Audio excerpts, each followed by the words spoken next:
Então, eu vejo que esse vídeo revela, na verdade, aquilo que o país, aos poucos, vai tomando conhecimento cada vez mais, né? O caráter autoritário desse governo, porque o que nós estamos vivendo nesse momento é as vésperas de uma grande tragédia, porque se o isolamento social for flexibilizado, se não forem tomadas providências para manter a renda daqueles que não têm emprego ou depende, né, da venda e da prestação de serviço e não pode fazê-lo, que são 40 milhões de brasileiros, e se não apoiarmos o micro, pequeno empresário, o autônomo, são milhões de brasileiros que dependem do que fazem dia a dia, de prestação de serviço ou de vender, né, ou de produzir. O país viverá, evidentemente, o fim do isolamento, porque para ter isolamento é preciso apoiar com cesta básica, apoiar com assistência social, solidariedade e com renda e crédito. Os bancos começam a pedir garantias, começam a cobrar 4,5% de juros. Se a ministra disse na reunião que a agricultura não pode pagar 9% de juro, como é que o trabalhador paga 32% no consignado? Como é que o consumidor paga 50%, 60% de juro para comprar geladeira, televisão, móveis, roupa, utensílios domésticos? Como é que o cidadão paga 18% para comprar automóvel? E como é que se paga uma média de 28%, 32% de juro no Brasil real, com uma inflação de 2,5% e uma taxa Selic de 3%? Então eu vejo que a principal tarefa nossa nesse momento é a pandemia.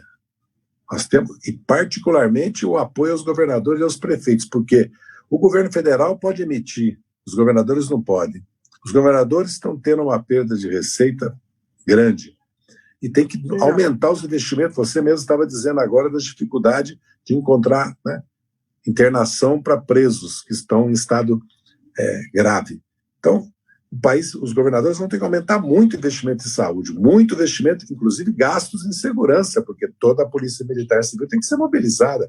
Fora o pessoal de saúde, que tem que aumentar o número de... fora os equipamentos que precisa comprar e todo o custeio, né, que precisa para sustentar isso. E que os governadores têm que distribuir cesta básica, e muitos estão dando. Aqui em Brasília, por exemplo, já aprovou um bônus de R$400 para a população de baixa renda. Então, na verdade, como sempre, cai sobre os governadores e prefeitos, né, como acontece muitas vezes. Quem, no fundo, sustenta as delegacias da Polícia Civil, às vezes, é mais o prefeito e o governador, né? Quem sustenta, muitas vezes, a educação e a saúde é o prefeito e o governador. Então, nós temos que... O PT tem atuado muito bem na Câmara e no Senado nesse sentido, inclusive nos tribunais, né? E nós precisamos estar nos bairros, na solidariedade social. Com relação aos riscos que nós corremos, porque agora nós estamos num momento de ebulição, está tudo em ebulição, chegando no 100 grau, né?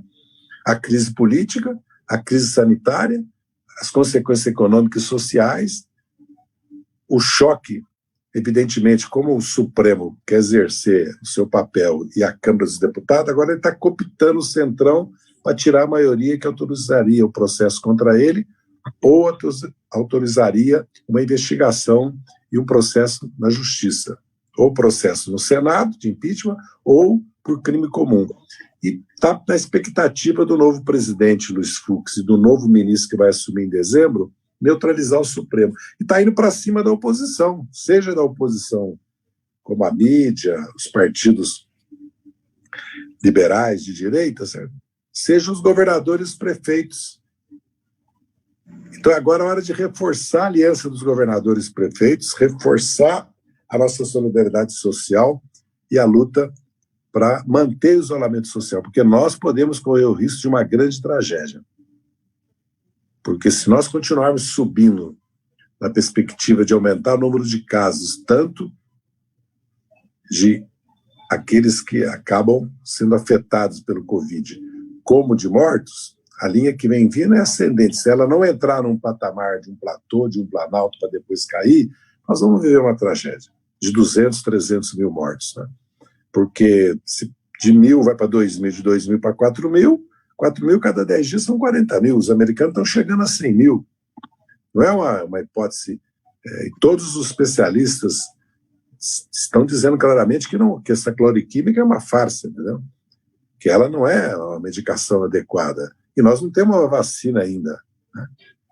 Então nós estamos, na verdade, numa situação que é preciso nos concentrar também na defesa da democracia, nos aliar a todas as forças políticas e sociais que querem defender a democracia. Por isso que o impeachment acaba se impondo como uma solução, independente que pode ser que o próximo, Hamilton Mourão, significa a continuidade das Forças Armadas. As Forças Armadas são um capítulo à parte, porque, falando em ditadura militar já, qual é a realidade do Brasil, o papel das Forças Armadas na história brasileira?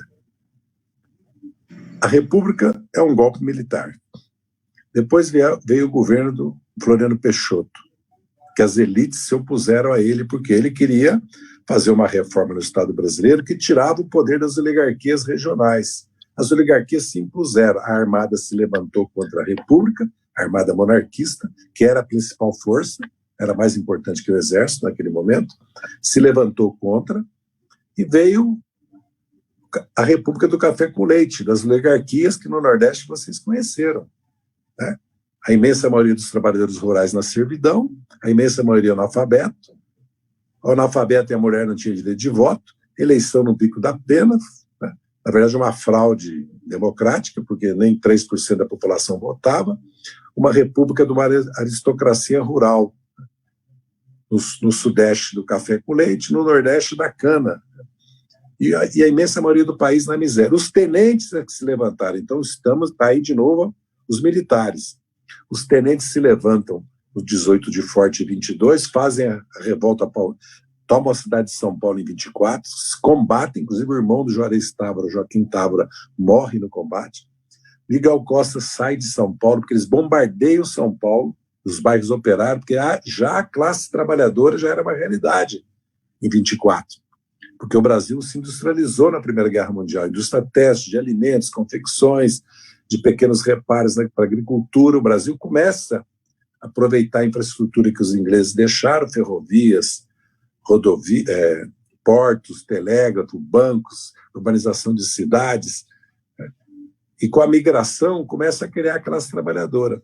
Vem a Revolução de 30, que é tenente contra tenente, porque em 32 São Paulo se levanta, o general que comandou as tropas de São Paulo era ex-tenente revoltoso. 35, uma revolta comunista de militares contra militares, 37, uma reforma integralista fascista de militares com militares, e o Getúlio impõe um golpe com o Estado-Maior do Exército que governa com ele, de 37 a 45, depois obriga ele a renunciar. E Dutra elege, que era um militar, faz um governo católico, repressivo, antissindical, caça o Partido Comunista e seus mandatos, pró-norte-americano.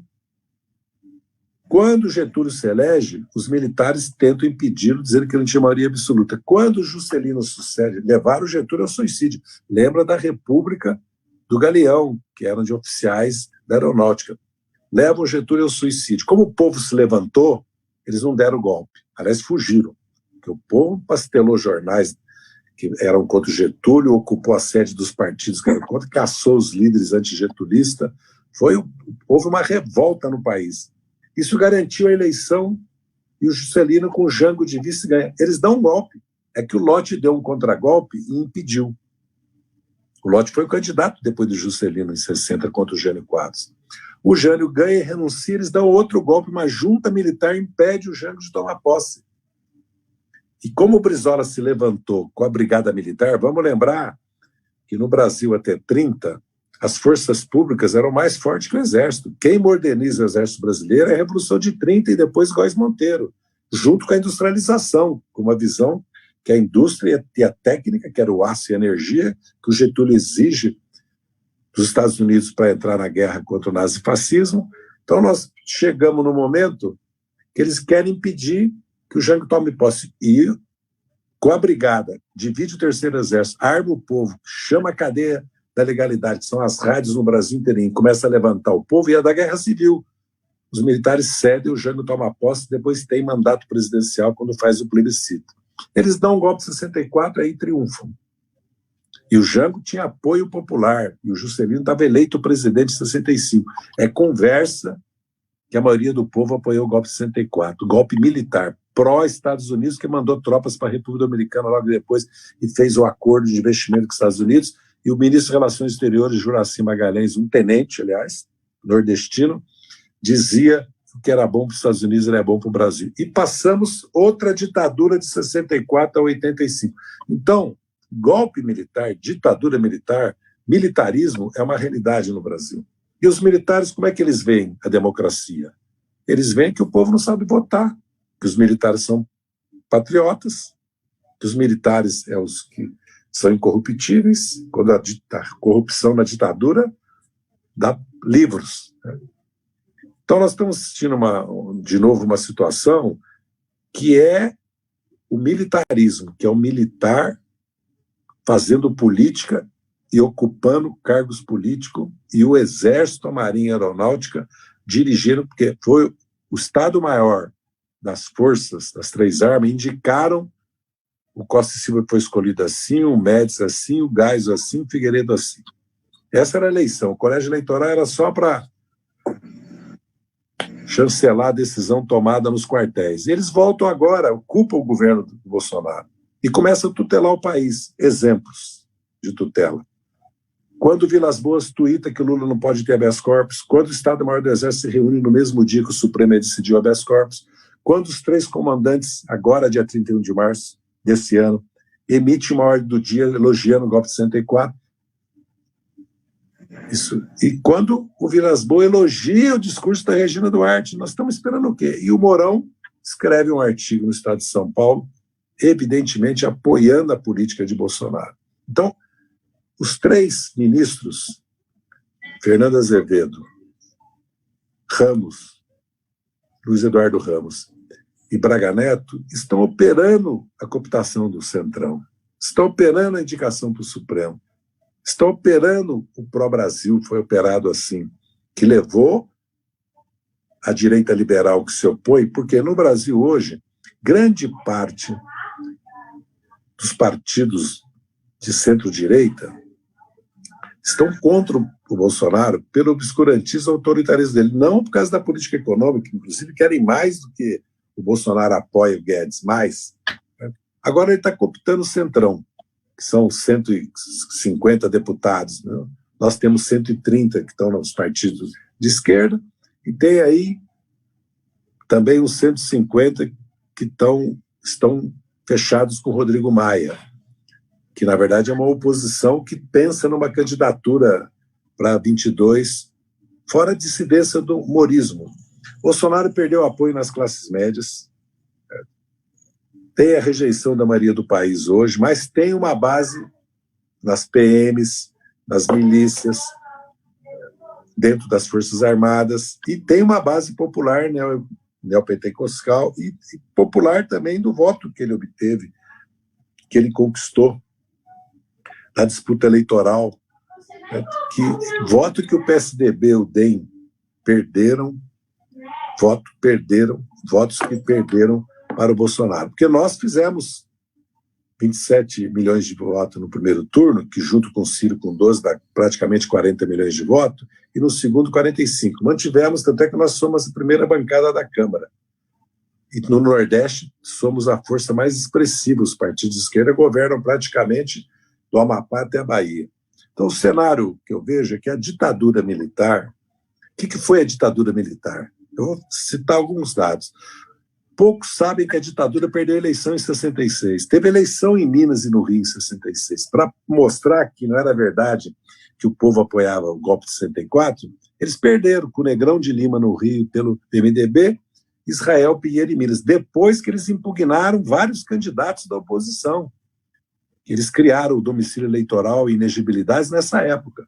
Aí eles acabaram com a eleição para governador, presidente, prefeito de capital, e impuseram ainda as áreas de segurança nacional. E tiraram os poderes do legislativo. O legislativo ficou esvaziado.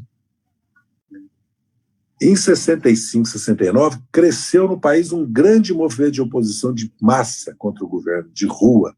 Os estudantes primeiro, depois as classes médias, profissionais bancários, professores, servidores públicos, intelectuais, artistas, e depois as greves operárias. Como surgiram ações armadas contra a ditadura também, eles levantaram isso como pretexto e fecharam totalmente o regime. Mas em 74 a ditadura foi derrotada nas urnas.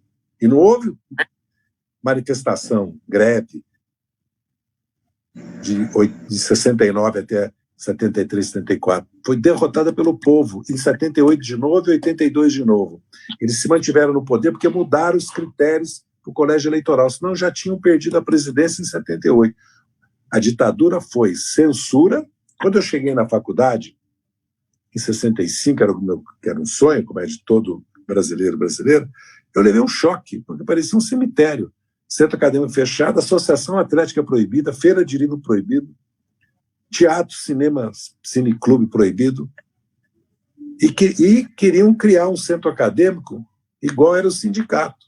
Não pode fazer política, a faculdade coloca o dinheiro no centro acadêmico, a eleição é indireta. Então, na verdade, queriam caçar uma organização que é histórica dos estudantes no Brasil, autônoma e independente, que é o centro acadêmico.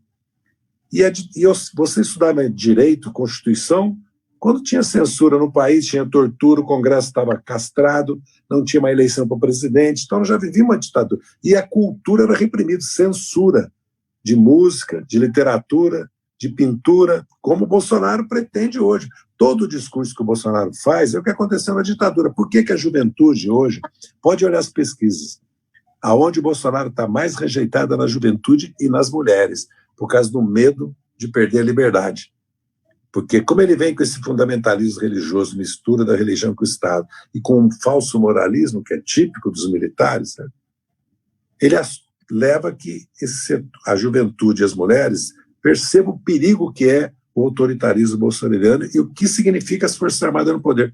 Vamos lembrar que o Brasil viveu a tortura e o assassinato de presos políticos, a ocultação de cadáveres, a simulação de suicídio, de atropelamentos, de tiroteios, né? Todos esses anos. E os sindicatos foram fechados em 64. As ligas camponesas dissolvidas a bala, com repressão, com tortura, com assassinato. A CONTAG proibida, sindicalismo rural. Os partidos políticos foram extintos, a eleição para presidente, governador, prefeito, a imprensa foi censurada. Se nós não lembrarmos tudo isso, o que significou? E mais, isso significa que de 61 a 85 se foram constituídos partidos, sindicatos, foi na luta contra a ditadura. A classe trabalhadora, em 35, foi reprimida, no governo Dutra foi reprimida, e na ditadura, 24 anos reprimida, e se transformou nessa força política que, inclusive, nos deu 4 vitórias. Você vê como é que foi. Porque se o Brasil não tivesse passado por ditadura, as instituições seriam muito mais fortes, a classe trabalhadora seria muito mais forte, mas nós passamos 24 anos para reconquistar a democracia. O que o Bolsonaro quer fazer, o que ele pretende, é, por meios legais, inclusive, tentando aprovar leis no Congresso, como ele tentou o pacote anticrime, né? Ele tentou mudanças no Código Penal, agora ele tentou a exclusão de licitude para qualquer ação de agente público no caso da pandemia. Como ele sabe, como o Moro também tentou que prova obtida ilegalmente passasse a ser legal, que a condução coercitiva ilegal passasse a ser legal, que o habeas corpus deixasse de existir como existe hoje, quando ele fez o pacote anticrime antes das 10 medidas, porque eles querem legalizar aquilo que eles sabem que estão cometendo, que é um crime. Combater o isolamento social nas condições que o Brasil está vivendo hoje, é um genocídio. Pode significar uma tragédia para o país. Outra coisa é que o país tem que se preparar para sair e tem que organizar a economia para isso. Então, é importante que a juventude hoje veja os filmes, leia sobre a ditadura militar. E tem um livro muito importante que é de José Murilo Carvalho, sobre os militares e a política. É a última edição de 2018, que tem uma de 2006, que ele traz até 2018 estudando o papel dos militares. Porque nós estamos, na verdade, quase que revivendo um pesadelo, que é os militares instalados no governo, ocupando todos os cargos, fizeram uma reforma previdenciária que transformou eles numa casta, porque eles conseguiram paridade, integralidade, aposentar sem inimidade, 50% se aposenta com menos de 50 anos, gratificação por habilitação, até 65% do soldo para estudar, verba de representação, ajuda de custo. Quer dizer, os militares já têm hospitais militares, já têm escolas militares. Diferenciado. Como? O desconto diferenciado também da Previdência para eles. O desconto deles é único, mas, na verdade, quando eles ganharam a gratificação por habilitação, ganharam a ajuda de custo de representação, o desconto é zero, né? Porque você fala que vai cobrar 11%, e depois dá para a pessoa ajuda de custo. Você sabe a festa de ajuda de custo e verba de representação no Poder Judiciário, né? E venda de férias, toda essa história, né? Férias acumuladas, e esse problema de ganhar para estudar, mas já está estudando gratuitamente nas melhores escolas do Brasil e no exterior, ainda vai ganhar para estudar? Isso quando os professores perderam na reforma universitária, isso quando os médicos perderam na reforma universitária, isso quando o trabalhador em área insalubre, né? Perderam, os trabalhadores rurais perderam, porque o governo disse, perderam 600, 700 bilhões em 10 anos, que está tirando do trabalhador. Então, o país precisa tomar consciência disso. E nós temos que centrar todas as nossas energias para solidariedade com o povo, recursos para os governos de estado e municipal, crédito para as micro e pequenas empresas, para os autônomos, renda para o povo que está desempregado ou não pode trabalhar, ou porque ganha dia a dia como autônomo, como vendedor, como ambulante. Né? Proteger o povo, proteger a saúde pública. E impeachment de Bolsonaro. Esse deve ser o nosso esforço principal. E lembrar sempre, vamos recordar e viver, né? Diz uma música. Recordar o que foi a ditadura militar. Não esquecer o que foi a ditadura militar. E mais, que os militares saíram impunes, o único na América Latina, nem os da Guatemala, todos foram processados.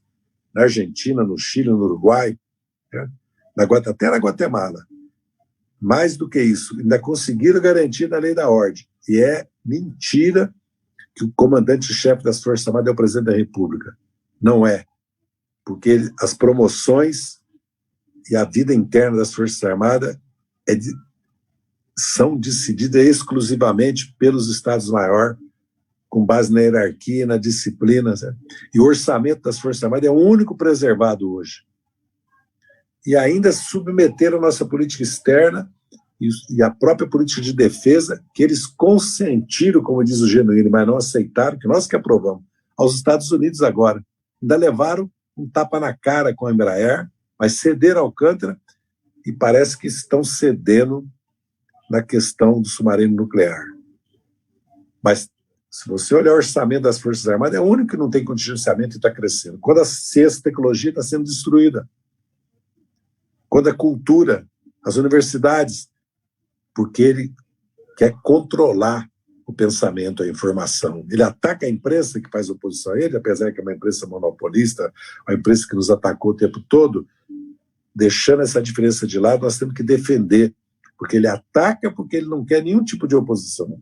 E mais, arma a milícia. Ele, na reunião, ele fala do povo armado, que é o povo deles, os milicianos dele.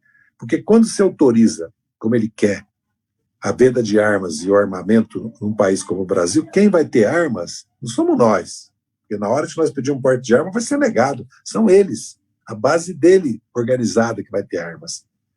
Não é impossível eles reagirem ao impeachment do Bolsonaro e tentarem aventuras golpistas. Né? Nós não podemos afirmar com segurança se as Forças Armadas aceitam uma transição com Hamilton Mourão, se as Forças Armadas vão defender Bolsonaro, se as Forças Armadas vão se afastar, porque os observadores mais experientes afirmam com segurança que eles não vão largar o osso. Eles chegaram, se instalaram no poder e querem ficar, porque eles se consideram superiores aos civis e se consideram a reserva moral da nação, e se consideram os únicos patriotas e querem se manter no poder. Acho que para uma noite de sexta-feira já falei demais, né? Zé Disseu, Aqui eu estou com o companheiro Lima, nosso deputado também aqui do Piauí, que está... Grande abraço, Lima. E aí, meu caro, um abraço a você também. Terminei uma live ali. Meu anfitrião, rapaz. Estou com saudade da tua casa. Viu? Da hospitalidade. Um abraço para a dona Simone. Simone está mandando um abraço, viu? Nós estamos... obrigado. Regiane também. Nós estamos reproduzindo aqui essa nossa palestra em vários canais. Infelizmente, um atraso bloqueou somente no finalzinho da fala dos exercícios, bloqueou, não sei o que houve, mas nós estamos com outros canais, no Instagram, no YouTube, enfim. E estou com uma dificuldade de pegar tantas perguntas que estão mandando, mas eu vou fazer aqui um demo aqui. O meu filhão, o Iago, está lá na Suíça agora, está dizendo o seguinte: está muito claro o risco do Bolsonaro para a nossa democracia. O que falta para o Rodrigo Maia iniciar o processo de impeachment e como o PT e o cidadão comum conseguem contribuir com isso? No seu entendimento, caso haja um impedimento, o Mourão representa um risco maior ou menor para o país? Então, eu não vou poder fazer tantas perguntas, fazer aqui, mas vou fazer um demo com meu filho Iago aí, viu, Zé de Silva? Aí, né? Um abraço, viu? Um abraço para o Iago. Ô, Iago, você sabe que o procurador-geral da Suíça está sofrendo um processo de impeachment, né? Muito importante. Eu até falei hoje com o deputado Pimenta, para ele ver com o Paulo Teixeira, viu, Assis e Regina, e Lima e todos os companheiros e companheiras que estão nos acompanhando. E ele está sofrendo um processo de impeachment porque ele não revelou, vejam bem, uma reunião, ou duas, três, que ele teve com o ex-presidente da FIFA, que era investigado, e porque tentou obstruir depois as investigações. Esse é o mesmo procurador que, ilegalmente, aceitou um pedido da Lava Jato, vários, por fora das estruturas do Ministério da Justiça, do Departamento de Relações Internacionais, e abriu o sistema Dreyfus da Odebrecht. É preciso investigar todas as relações dele com a Lava Jato. Imagina se o Moro estivesse na Suíça e o Dallagnol. Já estavam presos há muito tempo. Viu, Iago? Acompanhe e mande notícias aí para nós, para mim, inclusive, sobre o que está acontecendo nesse processo aí. Eu li no UOL ontem essa notícia. Veja bem, Iago, realmente o Bolsonaro é um risco para a democracia. Qual é o problema da oposição liberal, vamos dizer assim? Que ela, por um lado, tem os militares apoiando o Bolsonaro. Por outro lado, está na expectativa que o Supremo abra algum processo por crime comum contra o Bolsonaro ou crime de responsabilidade. Tem os fake news, tem o gabinete do ódio no Supremo. E tem os fake news e o financiamento ilegal no TSE, que caçaria a chapa. E tem agora essa investigação sobre as denúncias do Moro e agora sobre a delação, né, do Paulo Marinho.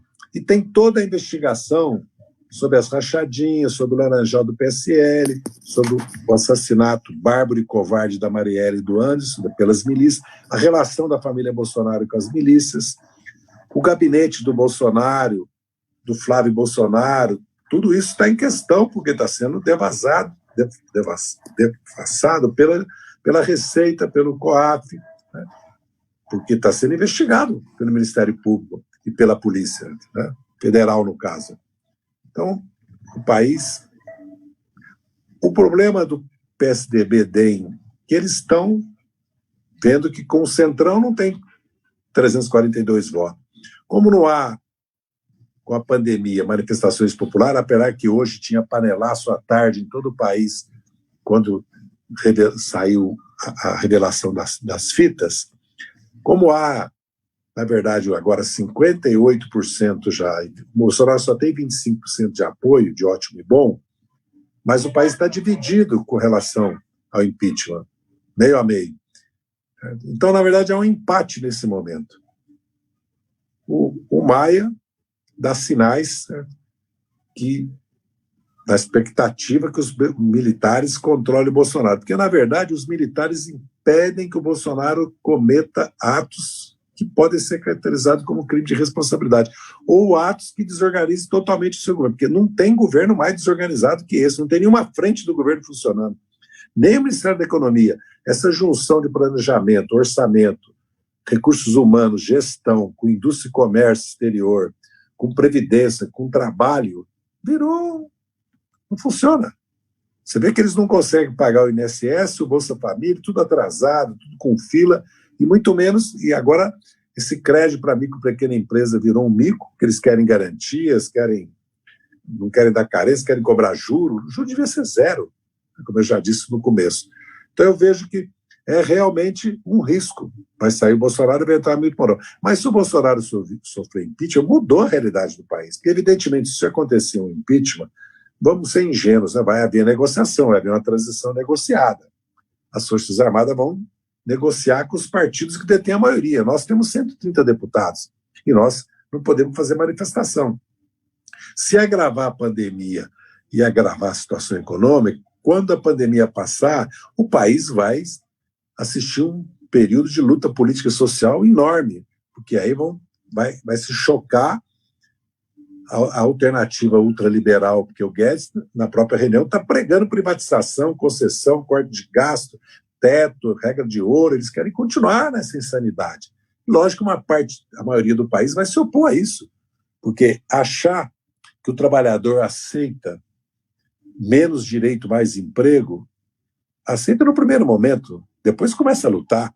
Todo mundo aceitou na década de 80 e 90 trabalhar em terceirizado, sem garantias, sem direitos. Os vigilantes, limpeza, alimentação.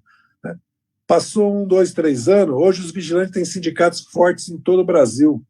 Hoje todas as categorias têm carteira de trabalho assinada e direitos. Achar que os trabalhadores de aplicativo vão trabalhar a vida toda super explorados, achar que todo mundo vai acreditar que vai virar empresário pelo empreendedorismo que a Globo prega. Agora eles estão vendo como o Estado é importante, como o banco público é importante, porque quem pode salvá-los é o banco público, porque os bancos privados não lhes darão crédito. Então eu acredito que nós temos que sempre trabalhar para fortalecer a oposição popular, fortalecer uma aliança dos partidos de esquerda, puxar o centro democrático, sabe? Tanto pelo impeachment do Bolsonaro, como para criar uma alternativa que agora não está em discussão em 22, que nós poderemos ter em novembro ou dezembro, são eleições municipais, mas agora não dá para nós trabalharmos nisso, nós temos que trabalhar no enfrentamento da pandemia e no enfrentamento do desgoverno do Bolsonaro, essas são as nossas prioridades. Então eu acredito que o Mourão pode ser uma continuidade do Bolsonaro. Outro problema é que a oposição liberal de direita, mercado financeiro, temem um cavalo de pau nacionalista estatista na Geisel, em setores do Exército. Eu não vejo isso, e todos os que estudam, acompanham as Forças Armadas, consideram que elas escorregaram, né, deslizaram para o liberalismo de mercado e, como no caso chileno, ocuparam um espaço no aparelho de Estado corporativa, do ponto de vista corporativo e de privilégios e vantagens, e estão instalados no poder agora, eles estão governando. Quem está governando o Brasil são os militares. Nós temos que ter consciência disso, não são civis. Não tem civil no Palácio do Planalto, na presidência. E são 9 ministérios, metade disso, o ministério mais importante, e já começaram a chocar, inclusive, com relação à política econômica. Vamos ver os dobramentos de tudo isso, porque isso também é luta política e social. Se vocês observarem, na Rede Globo, as empresas que estão fazendo doações são as grandes multinacionais, o setor automobilístico, o setor telefônico, o setor de telecomunicações, autopeças, bens e equipamentos. Os principais grupos econômicos nacionais e internacionais estão apoiando o isolamento. Se nós olharmos as dissidências, é o varejo médio, alguns grandes, como que surgiram agora, o Riachuelo, o Havan, Madeiros, né? São setores das classes médias empresariais. E também no agronegócio, o grande agronegócio de exportação está apoiando. Inclusive, não quer nenhum acontecer hoje com a Europa, com a China, que quer conter esse uso de agrotóxicos, já porque está vendo que se continuar assim, porque as classes médias urbanas já não tomaram consciência da gravidade do problema climático, da gravidade do problema da poluição dos rios, das nascentes, da gravidade do problema da ocupação do solo urbano, do inchaço das cidades, da pobreza, da desigualdade.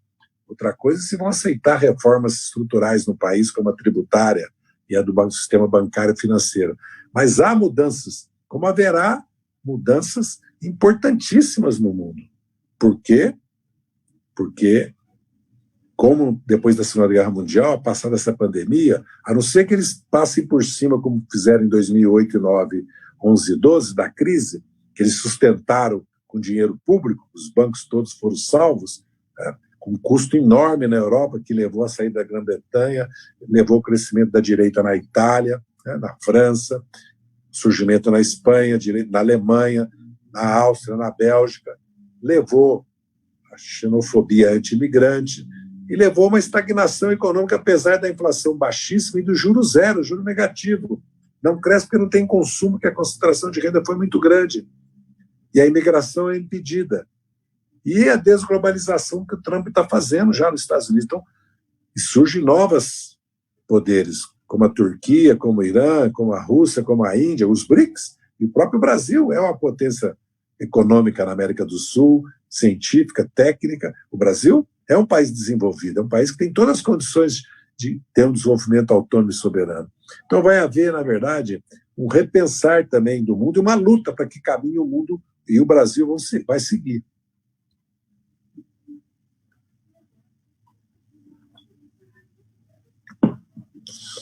Vou consultar aqui a Regina, o Lima, se quer interagir, alguma sugestão, porque, assim, eu estou com uma dificuldade aqui, acho que é uma questão técnica, mas tem uma pergunta aqui do Guilherme, tipo, diante da questão da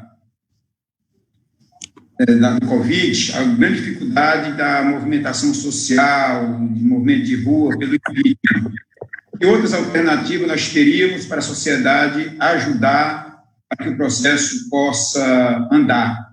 Então, eu sei que é um problema super difícil, mas vamos juntos pensarmos o que a gente pode fazer, porque, na verdade, o nosso modelo de luta sempre foi de rua, foi pressão social, movimento sindical, popular. Nesse momento, a gente não pode fazer isso.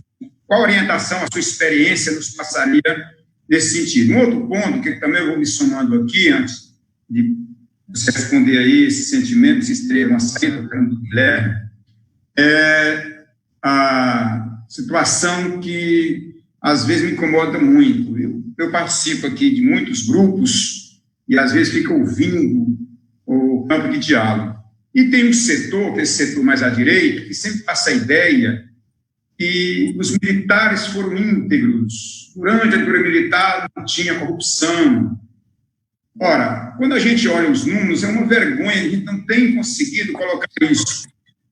Porque, se não houve corrupção, por que nós tínhamos um índice analfabeto tão elevado, pobreza tão absurda, quer dizer? Então, para onde estava indo o dinheiro? Porque os indicadores do período militar são desastrosos, né? Você não tinha acesso, o índice de analfabetismo era altíssimo, não tinha acesso à educação, não tinha acesso à saúde, não tinha desenvolvimento deste país. Agora, o outro processo é que, na verdade, a corrupção era estratosférica. O problema é que quem falasse perdia a cabeça, né? Ia para o fundo do mar. Porque, para algumas pessoas, o problema não é ter a corrupção, ela não ser dita. O perigo era saber que ela existe.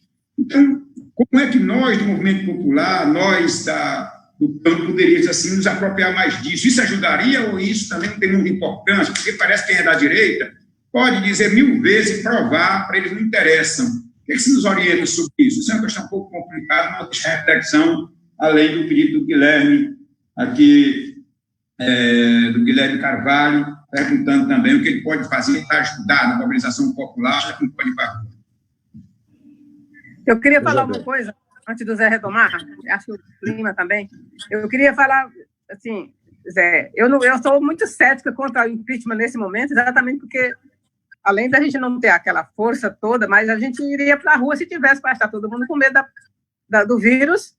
Ninguém vai, o povo dele está indo pouco, mas está disposto a qualquer coisa, né? Eu acho que aquele povo é muito perigoso por isso. Então, eu não acredito muito que esse Congresso, lá que a gente vai, porque a vantagem é dele, ele só tem que ter 172 votos para impedir que se instale o processo. né? Então, dificilmente a gente barra isso com esse movimento todo que ele está fazendo rumo ao Centrão. Eu acho que vocês estão seguros que esses deputados estão mais preocupados com o povo, até porque já tivemos um exemplo, né? Derrubaram a Dilma, todo mundo viu o golpe que foi, e foram reeleitos aí, estão aí de novo, os mesmos personagens, agora ao lado dele, alguns aqui, inclusive nossos aqui. Então, eu não acredito muito assim, que o momento seja propício para o impeachment, embora tenha sido uma coisa boa, que tem um monte de processos que tem adentrado esse coletivo, mas eu acho que na discussão dificulta por conta de nós estarmos ausentes, estamos aqui de trás das câmeras, todo mundo refugiado no quarto, no escritório. Então, acho complicado. E acho, assim, que se tiver movimento de rua, os confrontos vão ser mais violentos, inclusive, também, né? Porque aquela frase que ele disse assim, eu quero o povo armado, fazendo o que tem que fazer. Eu acho que essa dá várias interpretações, né? E esse povo dele, a gente já percebeu que eles são dispostos a qualquer coisa. Se mandar atirar, ele atira. Sem falar que ele tem esse apoio aí. Esse pentecostais é uma coisa maluca. E as polícias militares nos estados, eu tenho muito susto aqui com a nossa, porque eu percebo, eu vejo que é muito bolsonarista também.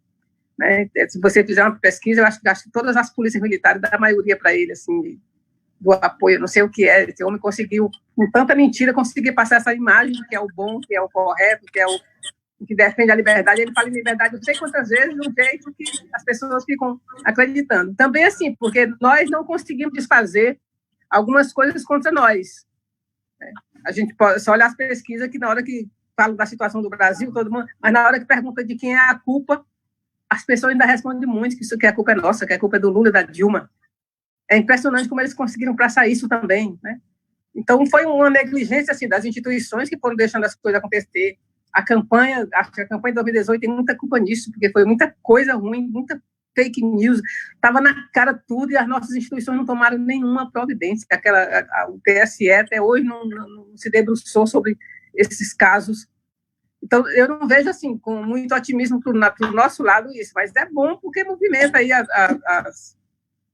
pelo menos vai dar discurso, vai dar tribuna, vai dar muita coisa aí para o nosso pessoal, mas não acredito que vai passar um processo de impeachment nesse momento, por conta exatamente da correlação de força que a gente aqui na rua e no Congresso que nós não temos. Né? Nós temos os nossos 130 lá e é difícil que outros venham para cá, porque ele está fazendo uma ofensiva para ganhar apoio.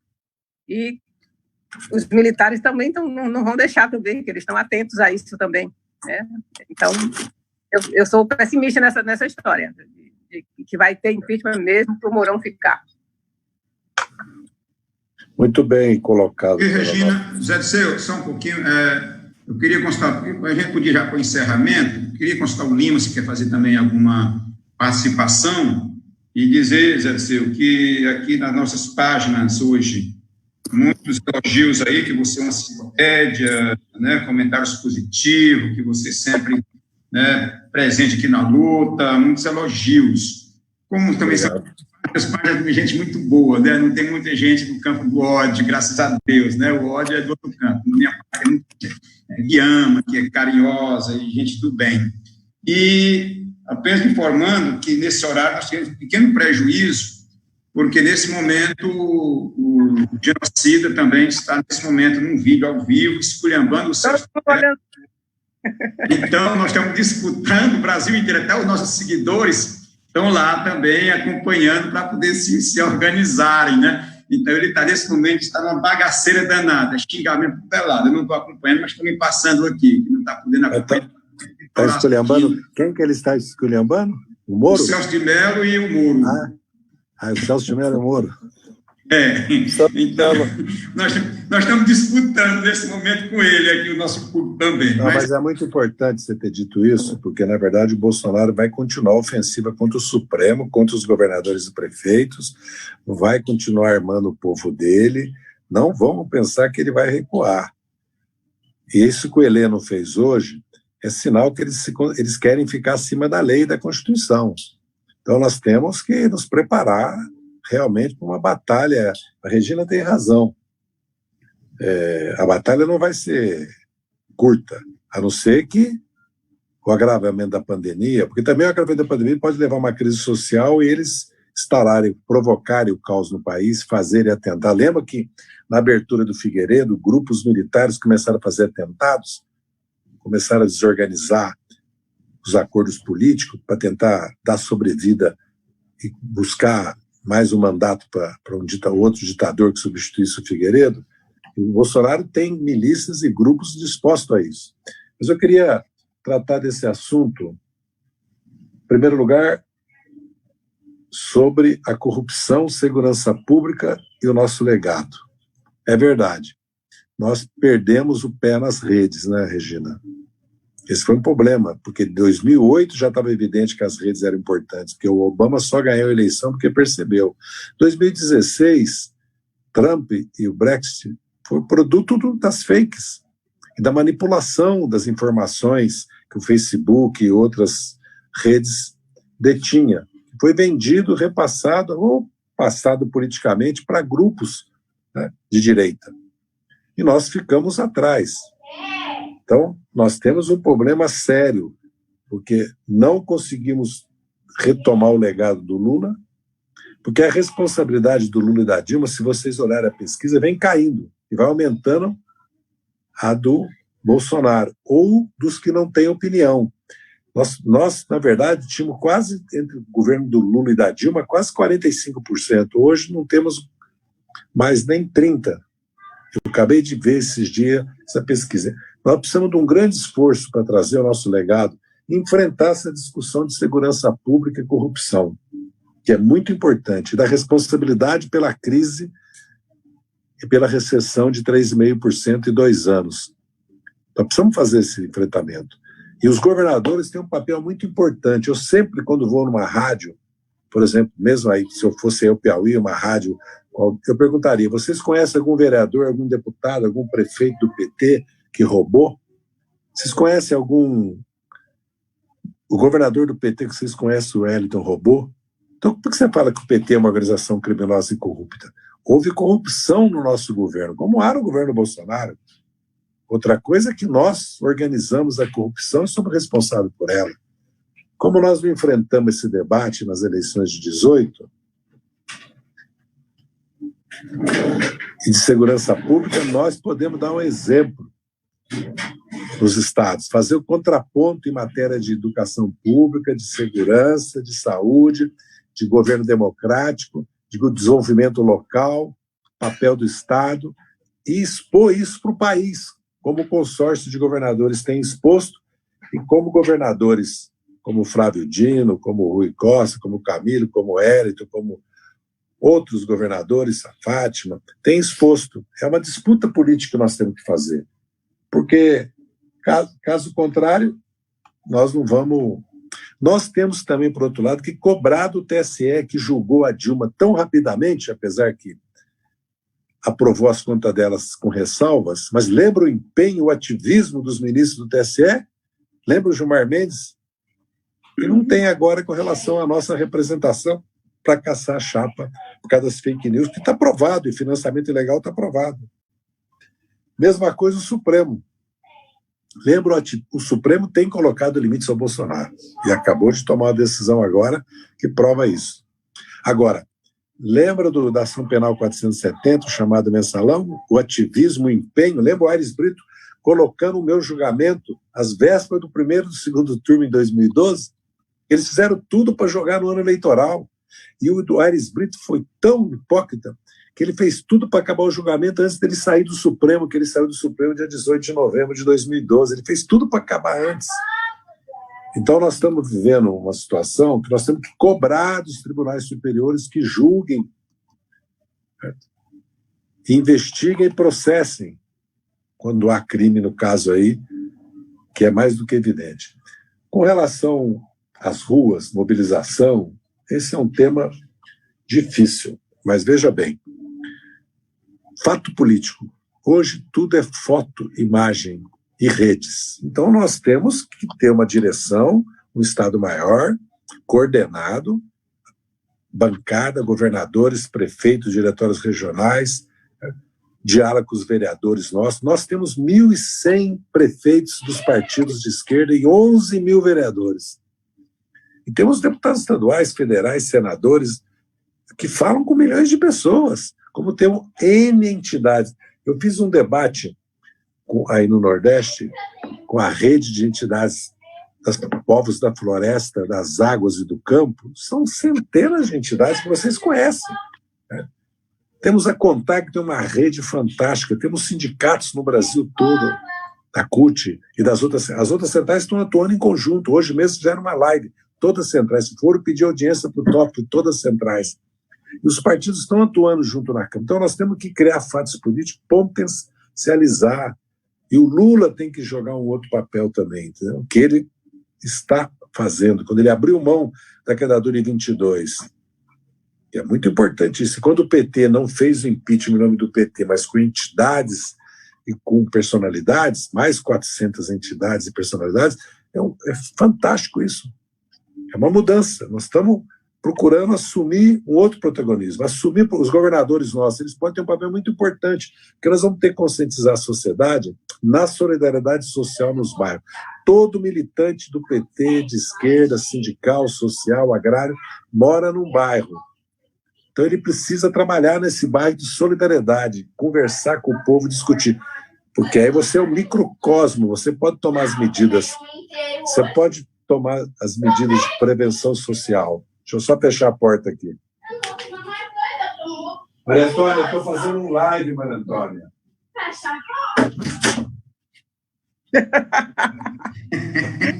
Maria Antônia quer brincar. Rápida. A parcela da vida privada exposta nas redes, viu, Jadson? Mas não tem problema nenhum, faz parte. Se não fosse assim, né, é que seria ruim, né? Se a gente não tivesse vida familiar, não tivesse os filhos, o que seria de nós, né? Então eu estou dizendo isso porque é verdade que o impeachment na Câmara, mas vocês sabem também que depende das pesquisas, e porque pode ter mobilização pelos panelaços, porque está tendo panelaço nos bairros de periferia também. E a pesquisa, ele já caiu para 25%. A hora que ele cair para menos de 20%, a hora que o impeachment chegar em 60%, porque passada a pandemia, é improvável que ele continue. Improvável. Porque o Centrão é um cavalo de Troia. O mesmo Centrão que está apoiando ele hoje, amanhã, daqui 6 meses faz o impeachment dele. E o PMDB, o PSDB e o DEM se separaram porque estão pensando em 22. E estão esperando o capital financeiro bancário e os militares. Porque aí eles estão preparando uma transição por cima. Eles não querem uma ruptura, não querem uma transição pelas ruas, não querem uma transição, porque nós sempre somos opção de governo. Quem teve 40 milhões de votos no primeiro turno, Haddad e Ciro, né, isso significa que há uma alternativa além da direita. Aliás, o Bolsonaro tomou 2/3 dos votos do PSDB e DEM. É só observar o voto do Alckmin, caiu de 32,28 para 9, que era o voto do Serra dele, né? O próprio Aécio teve mais de 30% de voto no primeiro turno em 2018. Portanto, em 2014. Então, nós temos que pensar na mobilização pelas redes, por fatos políticos, pelo protagonismo e pela ação da onde nós temos mandatos, porque tem mais condições, né? Seja mandato de governo, e o papel dos governadores do Nordeste é muito grande nesse momento. É preciso dar mais visibilidade a isso, até eu estou para ligar para o nosso governador para conversar um pouco com o Hélito sobre isso. Por fim, eu queria falar um pouco sobre essa questão da corrupção na ditadura militar, para concluir. Veja bem, não podia investigar e não podia publicar. Aliás, viu, só para lembrar, teve uma epidemia de meningite em São Paulo que foi escondido pela ditadura. Pode buscar nos jornais, epidemia, década de 70, de meningite, buscar na internet. Você vai ver que tudo que é censurado, era proibido falar nela. Então, assim, evidente que teve corrupção na ditadura. Dá para escrever um livro. E foi tudo abafado, tudo reprimido, não podia falar. Quem falava ia preso. Os militares esconderam simplesmente, fora os desmandos, né, dos projetos faraônicos, como a Transamazônica e outros, né, a Ferrovia do Aço, porque todo governo comete erros, certo? Todo governo tem problemas de corrupção, ou não tem corrupção nas empresas privadas. Comece a observar como de tempo em tempo surge notícias sobre corrupção em grandes grupos econômicos, entendeu? Porque é um problema que você precisa ter instrumento. E nós não podemos ser acusados, porque a corrupção foi pretexto para derrubar o Getúlio contra o Juscelino, o Jânio ia acabar com a corrupção, o Collor ia acabar com a corrupção, a ditadura ia acabar com a corrupção, e o Moro e a Lava Jato iam acabar com a corrupção. Isso é uma falácia. O que acaba com a corrupção foi o que o Lula fez. Fortaleceu a CGU, fortaleceu o Ministério Público, a Polícia Federal, fez leis. Fomos nós que fizemos as leis. Muitas erradamente, porque deixamos em aberto, foi usada para praticar ilegalidades, porque toda a Lava Jato acabou se transformando no desmonte da indústria de bens e de capitais do Brasil, de prestação de serviços, inclusive a construção pesada no Brasil, o fim do Brasil como exportador de capital e tecnologia, o desmonte da Petrobras e a entrega do pré-sal.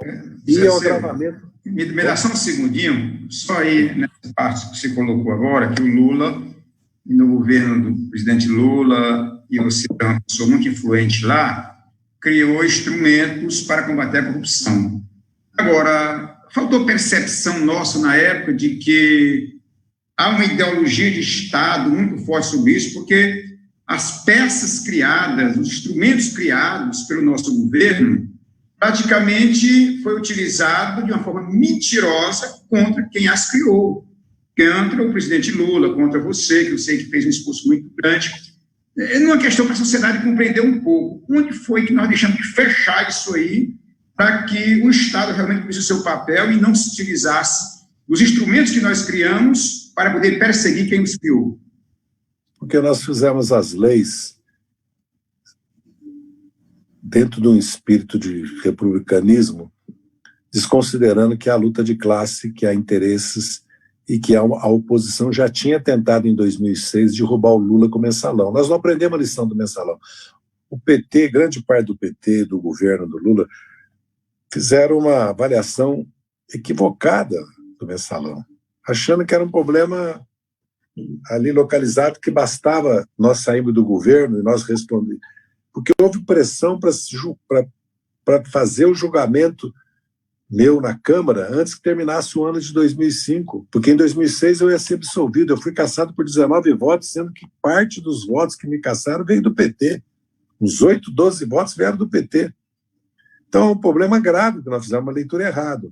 E no caso, nós erramos não entender que a forma que estava organizado os planos de carreira e os concursos, só a classe média que não trabalha, só estuda, pode concorrer.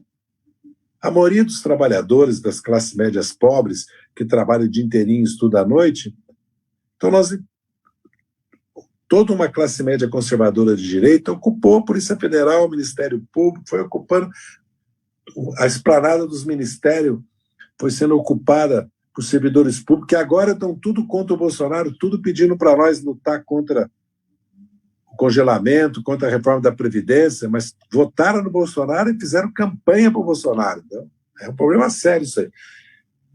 E nós erramos muito na forma que abrimos a legislação de crime de delação premiada, de crimes financeiros, de organização criminosa, antiterrorismo, porque nós acabamos, ainda bem que impedimos algum, na matéria de antiterrorismo, que ia virar um instrumento contra os movimentos sociais, como a garantia de lei e a ordem é um instrumento contra a greve, contra manifestações, contra o protesto popular, que, aliás, ele ameaçou usar quando aconteceu a crise, a rebelião popular no Chile, no Equador e na Colômbia, e fez aqui em Brasília, no dia da reunião dos BRICS, uma garantia da ordem num feriadão, não tinha ninguém em Brasília, ele fez, só para mostrar força, para amedrontar o movimento sindical e amedrontar, na verdade, a população. Então, eu acho que essa questão da segurança pública, da corrupção e do legado nosso, e da responsabilidade sobre a crise que o Brasil passa, nós precisamos realmente enfrentar esses problemas, né? E dar uma resposta para isso. Eu não deixo passar essa discussão de corrupção. Quando me aparece, eu digo, me diga aí no estado da Bahia, me diz um vereador do PT que se enriqueceu, me diz um prefeito do PT que se enriqueceu, me diz um deputado. Aonde é que o PT praticou corrupção? E acaba a discussão. você está falando agora, você quer falar da Petrobras, nós temos responsabilidade política. Não que nós organizamos a corrupção para beneficiar, mas precisavam ter criado instrumentos, porque já que era uma empresa que saltou quase 400%, até mais, o investimento, e eram dezenas de bilhões por ano, logo que os órgãos de controle e fiscalização e a nomeação de diretores devia ter passado por outros critérios e outros instrumentos. Mas nós aprendemos a lição. É preciso também lembrar que quanto mais controle social, como tem na saúde, pode ter na educação, mais vigilância tem. E que o problema da corrupção não é uma exclusividade do nosso governo, porque no governo Fernando Henrique, vocês lembram dos problemas graves. Só que a Justiça e o Ministério Público engavetavam e inocentavam. Aquela denúncia que tinha fita gravada, tudo, das privatizações, por tudo inocentado no STJ. Agora, vê se nós somos inocentados em algum tribunal sem prova nenhuma. Eu fui condenado numa segunda ação, que é a ação da Apolo, que chama. A Petrobras disse que não houve ilícito. O Moro absolveu a empresa que ganhou licitação, declarou legal o pagamento da consultoria para o delator, 7 milhões, e me condenou por corrupção e lavagem. Ué, mas não tem corrupção ativa, como é que tem passiva? Se o dinheiro é legal, como é que tem lavagem? Sabe para quê? Para mim não poder progredir nem receber indulto. Então é 40 anos de prisão, para não prescrever também, entendeu? Então eles calculam as penas que vão te dar, é tudo manipulado, e forjam um processo. Quando eu estava votando meu habeas corpus, até o Gilmar Mendes, ministro, denunciou isso no plenário da segunda turma, os procuradores um dia antes fizeram uma denúncia feita no joelho contra mim. O Gilmar Mendes, ministro do Supremo, disse: isso aqui foi para nos pressionar, nos chantagear, isso aqui é uma denúncia vazia, inepta contra... Tem nome isso aqui, chama José Dirceu de Oliveira e Silva, entendeu? Então a Lava Jato virou isso, virou um instrumento para levar o impeachment da Dilma e para inabilitar o Lula e para entregar o poder para o Bolsonaro e para o Moro virar ministro da Justiça, candidato ao Supremo e a presidente da República. E os procuradores, cadê os procuradores? E apoiaram o Bolsonaro, que já um deles confessou. Trabalharam e apoiaram o Bolsonaro, a maioria dos procuradores. Então, isso é um fato. Eu acho que já está no adiantado da hora, como dizia minha mãe. E eu estou um pouco cansado. Porque... O Lima, você que está só ouvindo aí, calado. Ô Lima. Vai encerrar já aqui. Oi, Lima.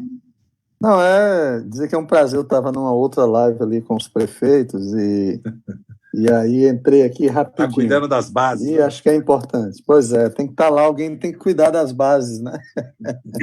Mas assim, eu acho que tem uma questão que é importante também, não sei se você ainda teria aí algum tempo, que é essa história da frente, não é? De uma frente de esquerda, de centro-esquerda. Estamos dando os passos, ou está difícil? A gente vê muito reme-reme aí nessa história, não é? Como acho que você também defende isso. Então, seria importante a gente ter essa visão de como é que está esse diálogo. A gente vê muito conflitos, às vezes tacada do Ciro, às vezes de outro ali. Estamos avançando nesse rumo ou não? Temos feito um esforço. Eu queria só consultar a Regina. Zé, só um pouquinho, Zé, porque aí nós já vamos encerrar também. O Lima. Regina, você quer ainda fazer alguma intervenção, fazer alguma ponderação? Para que o Zé não. Só dar um abraço no Zé, abraço para a Simone, dizer que uma das minhas leituras eu sou grupo de risco, então eu estou em casa enfurnada há 67 dias. E uma das minhas leituras foi fazer uma releitura do teu livro, alguns capítulos aqui para refrescar a memória. Obrigado. E vamos em frente, a gente tem que... Não podemos parar. Estou escrevendo o segundo volume, viu? Ontem mesmo escrevi. Que legal. Todo dia eu escrevo 1 hora, 2 horas. Faço questão. Então, Zé, até o final do ano espero terminar. Então, Zé, eu já vou também aqui passar a palavra para você fazer as considerações finais. Mas primeiro lhe agradecer sempre a sua disponibilidade. As ordens. Sou devedor com vocês. Foi muito gostoso estar com você no Piauí. Foi antes da pandemia, foi uma alegria poder a gente compartilhar em Teresina, em Parnaíba, em Luiz Correia. E nós vamos voltar em outro momento para fazer um debate aqui. E depois queria discutir o próprio Zé Dirceu. Eu acho que a Regina colocou bem. Eu tenho distribuído aquele material para vários amigos. Estou fazendo uma releitura dele também. O exemplo que você é para a gente, para nós que somos uma geração um pouquinho na sua frente, né? Mas hoje a gente dialoga aqui com juventude, aqui eu estou Gosto muito de conversar com o Alisson, que está acompanhando neste momento aqui, o Alisson Guimarães, lá de Uruçuí, a Teônia Pereira, que é uma seguidora sua fã, aí o Chico Abego me passando mensagem aqui, todo que ele acompanhando, e quer dizer, a juventude se inspira muito na sua posição, na sua firmeza, na sua época, e que nunca se rendeu, mesmo em momentos difíceis, diferentes, como em 64, fez os enfrentamentos, ajudou a fazer a abertura democrática, participou de governo, mas nunca baixou a cabeça no sentido de continuar lutando por um país democrático. Então, lá na frente, eu queria propor para a gente fazer um diálogo com a juventude, falando do Zé pelo Zé, né? Falando um pouco da sua história. É um prazer. Essa coisa. Então, eu passo agora a palavra para você fazer aqui as suas falas finais, né? Suas despedidas, e brevemente, se Deus quiser, nos encontraremos num outro dia, num bom debate. Um abraço, muito obrigado. Grande abraço. Eu que agradeço a você, a Regina, ao Lima, a todos os amigos e amigas aí. Um abraço no Alisson, na Teônia, no Chico, todos. Veja bem, não está fácil, mas nós temos feito grandes esforços e o Assis Carvalho é testemunha disso, e vocês conhecem esse problema aí no Piauí, né?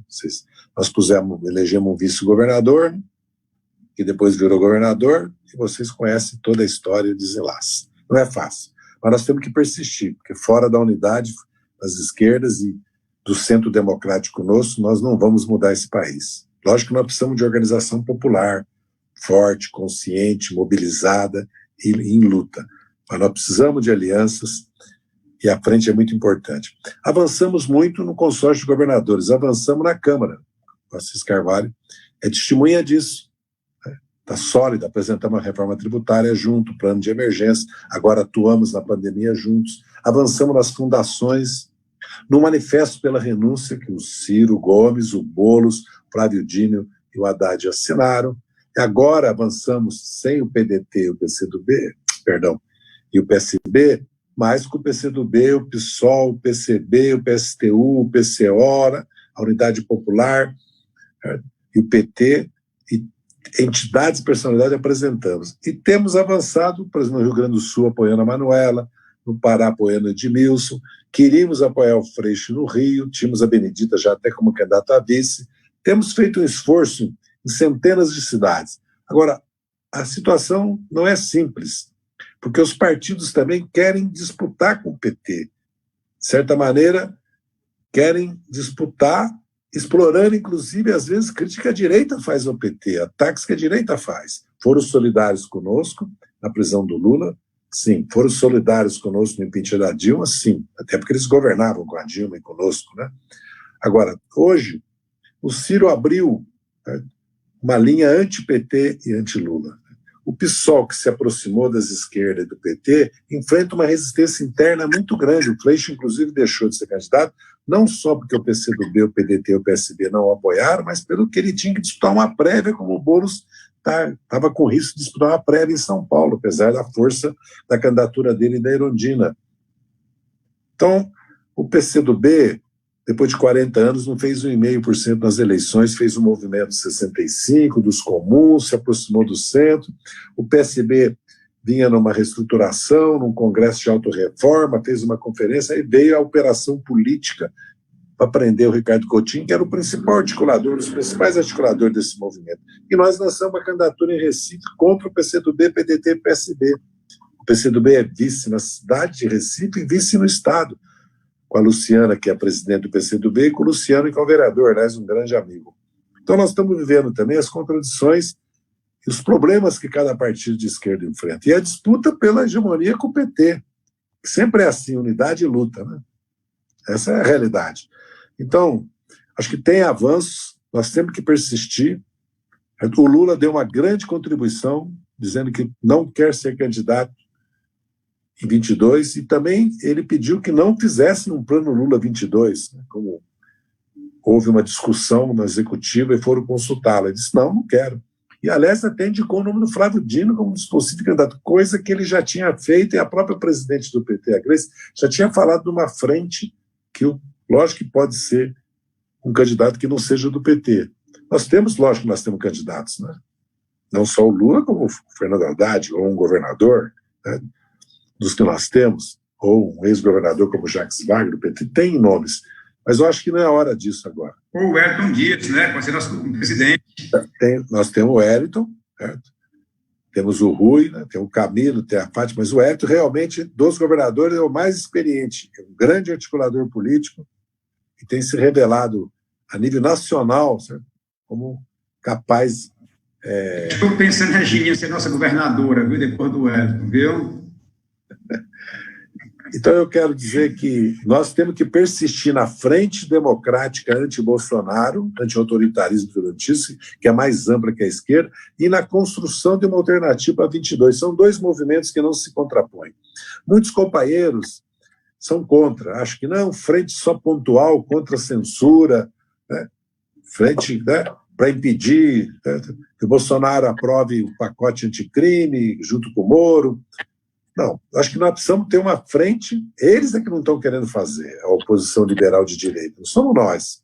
Agora, tem um centro democrático que não está sob a hegemonia da oposição liberal de esquerda, e tem as classes médias progressistas que pararam de votar no PT, mas agora estão vendo, estão vendo o erro que foi cometido. E estão também vendo a gravidade da política ambiental, de terras indígenas, da política cultural, antes, né? Sobre a ciência, sobre a universidade, o obscurantismo, dessa mistura de religião com o Estado, e estão querendo buscar uma alternativa. Então, nós temos que ter também um diálogo com esses setores.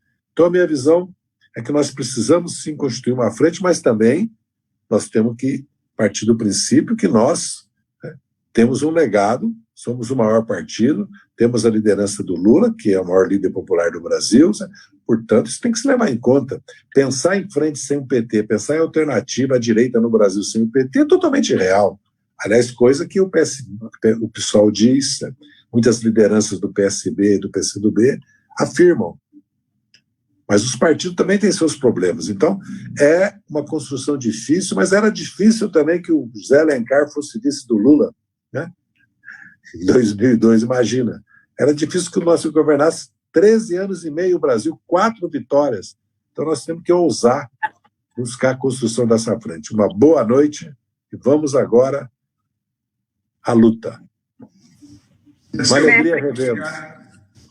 Muito obrigado, Zé. Agradecer aqui aos seguidores aqui da minha da Facebook, do YouTube, do Instagram, do Twitter.